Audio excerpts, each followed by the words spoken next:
Qual é a mensagem? Qual é o fruto desse evangelho? De primeira, nós responderíamos: é a gratidão.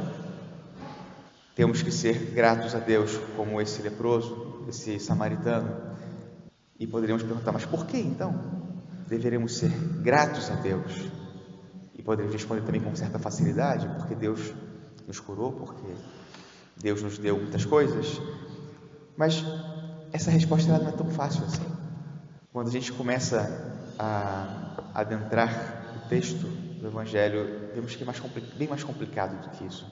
Nosso Senhor vai caminhando, Ele vai para Jerusalém e encontra esses 10 leprosos. Se quiserem fazer a composição de lugar, eles param à distância. Eles sempre estão à distância. Os leprosos, segundo a lei do povo de Israel, deveriam sempre ficar à distância. Eles não poderiam se aproximar nunca, por causa do risco de contágio. E é claro que o povo todo morria de medo de contrair a lepra. Então, os leprosos são aqueles que vivem totalmente à margem da sociedade, em lugares escondidos, afastados, e não deveriam se dirigir a ninguém jamais.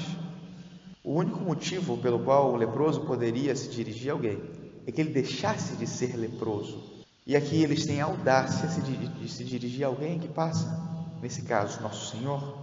E quando eles gritam para Jesus, é muito curioso, porque eles dizem: Jesus, mestre, ou seja, o professor, ou você que ensina, tem compaixão de nós. Mas é curioso porque eles pedem a Cristo algo que não é devido ao mestre. Eles poderiam pedir: mestre, ensina-nos. Mas não, eles pedem ao mestre compaixão. Parece ter um fruto desproporcional. Jesus não tinha nenhuma obrigação de, como mestre, dar compaixão. Parece que estão pedindo a coisa errada para a pessoa errada. Por que será que eles veem em Cristo mestre algo mais do que mestre? Assim também os fariseus chamavam Cristo, mas eles queriam só ver em Jesus Cristo alguém que ensina. Os leprosos veem em Cristo algo mais do que o ensinamento. E quando Jesus escuta, se dirige a eles, oferece a eles uma palavra que não é proporcional aparentemente ao que ele está dando. De repente até faz lembrar da carta de São Tiago, quando ele comenta desses cristãos que se aproximam dos seus irmãos mais necessitados, e o irmão vem pedindo comida, e esse cristão responde: irmão, não se preocupe, vá em paz, como se tivesse dado o alimento que ele precisava, mas sem resolver a situação do necessitado. E Nosso Senhor diz: vá em paz. Mas olha, eu estou te pedindo que você me cure. Jesus fala: vá em paz, né? Vai mostrar, ide mostrar-vos ao sacerdote. Mas, ao mesmo tempo, a recomendação de Cristo é exatamente o que está prescrito na lei para os leprosos que são curados: ide apresentar-vos ao sacerdote. Naquela época, não tinha um médico da comunidade para que você fosse lá fazer uma prescrição médica ou fazer um atestado médico e ele dizia: olha, você está curado, agora você pode ser membro da sociedade de novo. Era o sacerdote que tinha autoridade para perceber a cura e então reincorporar esse membro à sociedade. E Nosso Senhor vai e fala: ide mostrar-vos ao sacerdote, como se eles já estivessem curados. E eles, mesmo percebendo a lepra em si, creem na palavra de Jesus e vão ao sacerdote como se já estivessem curados. Então, ao longo do caminho, realmente acontece essa cura. Eles percebem que foram curados, e aí nós temos duas atitudes. 9 tem uma atitude, 1 tem outra atitude. Nós de primeira dizemos: 9 foram ingratos e 1 foi grato. Não é tão fácil assim. Os 9, que são judeus, conhecem e seguem a lei de Deus, e a lei diz: quando um leproso é curado, ele deve ir apresentar-se ao sacerdote. Eles foram curados, então vamos apresentar-nos ao sacerdote. É o que a lei prescreve. O estrangeiro, o samaritano, ele não vive a lei de Deus. Vejam que para os judeus, os samaritanos são tão desgraçados que quando Cristo começa a falar no templo e começa a falar do demônio e começa a falar que eles não são filhos de Abraão, de que xingam os judeus a Cristo? De samaritano.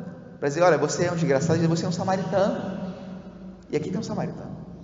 Os samaritanos, eles traíram o povo, a fé de Israel. Esse homem, ele não tem essa fidelidade, esse espírito de fidelidade que tem os judeus. Ele não tem nenhum problema em não apresentar-se ao sacerdote, porque para ele não é espontâneo isso. Mas é interessante porque essa falta de conhecimento da lei e de amor pela lei parece que o liberta para perceber a grandeza do dom que ele acaba de receber e reconhecer naquele que dá o dom alguém mais do que o mestre. Eu tenho que agradecer a ele pelo dom da minha cura, da minha vida. Eu tenho que voltar lá e agradecer. Ele não tem essa limitação de ter que ir ao sacerdote. Então ele pode voltar e dar glória a Deus, não glória à lei, não glória ao sacerdote, e agradecer pelo que ele recebeu. Mas a gente continua sem encontrar uma proporção entre o mestre e a cura. E é justamente o que São Paulo nos indica aqui na primeira leitura.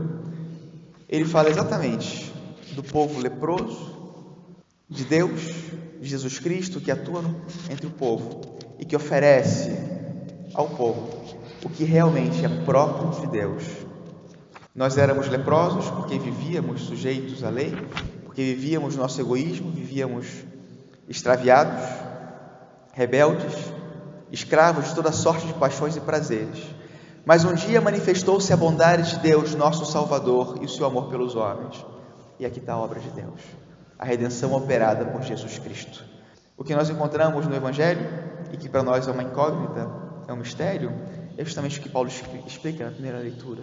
Então, o que nós encontramos em Jesus Cristo não é o Mestre, é o Salvador.